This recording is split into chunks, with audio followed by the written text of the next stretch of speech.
¿Qué agregaría a algo que un macho tiene que hacer y algo que no tiene que hacer? Un macho no tiene que hacer, primero, depilarse y almorzar ensalada. Eso no puede hacerlo un macho que se respeta. El macho que se respeta tiene que comer carne, ojalá envuelta en tocino. El macho, para mí, tiene que ser responsable. Trabajar y, ¿cómo era? Ser caballero, no tener memoria. ¿Y qué sería algo que te va, Caballero. qué sería algo que te va a hacer dudar de que sea macho, un macho menos? Ya, correcto. Y en boarito.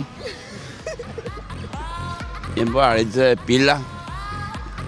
Está más cremita de grupo. Ya, Ese macho no va a ser. ya ande ya rapeteo, pero Estamos ahí. está ya, tatuaje.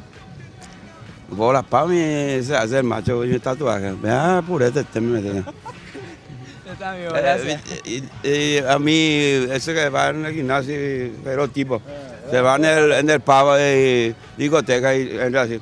Dame una agüita ahí, pero tipo,